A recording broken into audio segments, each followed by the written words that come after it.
இனி பதறிட்டு வரான். இன்னைக்கு ஒண்ணுமே இல்லாத ஒரு மனிதர்கள் செஞ்ச ஆட்சி காமராஜர் ஆட்சி. மனித அறிவுக்கு உட்பட்டு அவராக சிந்திச்சு அவருக்கு தெரிஞ்ச சில நல்லதுகளை காமராஜர் செஞ்சார். அந்த ஆட்சி கொண்டு வரணும்னு சொல்லி மேடைக்கு மேடை பேசுறாங்க. என்ன பேசுறாங்க? காங்கிரஸ்காரர் எல்லாரும் பேசுறாங்களா? காமராஜர் ஆட்சியை மலர வைப்போம், மீண்டும் காமராஜர் ஆட்சி அப்படிங்கிறான். எல்லா காங்கிரஸ்காரனுக்கும் இதில் உடன்பாடு இருக்கா இல்லையா? அந்த கொடி வச்சிருக்கிறவன் இந்த காங்கிரஸ்காரர்கள் எல்லாருக்குமே அந்த உடன்பாடு இருக்கா இல்லையா? உடன்பாடு இருக்கு. கம்யூனிஸ்ட்காரங்க எடுத்துங்க, கம்யூனிஸ்ட் ஆட்சியில் என்ன சொல்றாங்க? லெனின் கொண்டு வந்தது, அங்க ரஷ்ய புரட்சி இதெல்லாம் கொண்டாந்து அதில் கம்யூனிஸ்ட்காரர்கள் எல்லாருக்கும் உடன்பாடு இருக்கா இல்லையா? மனிதர்கள் கண்டுபிடித்த ஆட்சி. இன்னைக்கு என்ன சொல்றாங்க? இன்னைக்கு இந்த நடிகர்கள்லாம் வராங்க, இவங்க என்ன சொல்றாங்க? எம்ஜிஆருடைய ஆட்சியை கொடுப்போம். எம்ஜிஆர் ஆட்சியில் என்ன இருந்ததுங்கிறாங்க. என்ன எம்ஜிஆருடைய ஆதரவாளர்கள்ட்ட கேட்டால் என்ன சொல்றாங்க? அதிகபட்சமா சத்துணவுல முட்டை போட்டாங்க. யாரு? ஏழைகளுக்கு சாப்பாடுல முட்டை போட்டாங்களாம். இந்த ஆட்சி மறுபடியும் மலர வைப்போம்ங்கிறான். இப்போ இதுல ஏடிஎம்கே காரன் யாராவது வெறுக்கிறானா எம்ஜிஆர் ஆட்சியை மலர வைப்போம்னா?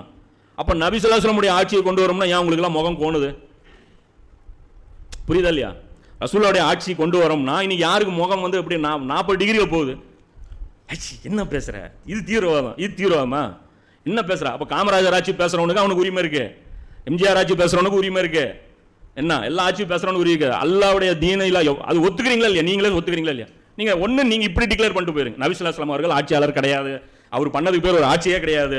உமர்ல அவனு பண்ணது ஃபித்னா ஃபசாத். இப்போ இந்த லேடி ஆஃப் ஹெவன் ஒரு படம் எடுத்திருக்கான் பாருங்க, அவன் எடுத்தான் பாருங்க, எல்லாருமே தீவிரவாதின்ட்டானாமா.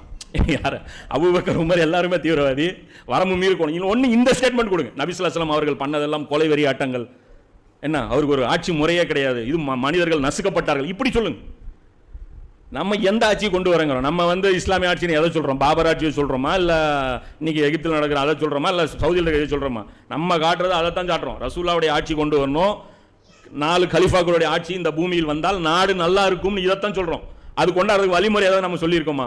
அதுக்கு ஏதாவது ஒரு அமைப்பு உருவாக்கி இருக்கோமா? ஒன்றும் கிடையாது. இந்த ஒரு வசனத்தை பேசினாட்டே அல்லாஹ்வுக்கு மட்டும் அடிமையா இருந்தால் மனுஷன் நல்லா இருப்பாங்கிறோம். இன்னைக்கு பேசுறாங்களா, கார்பரேட்களிடம் கொண்டு போய் மக்களை அடகு வைத்து விட்டார்கள், இதைத்தான் கூடாதுங்கிறோம். அல்லாஹ்விடம் அடகு வைங்க, மனுஷன் நிம்மதியா இருப்பான், மனித குலம் நல்லா இருக்கும்னு பேசினா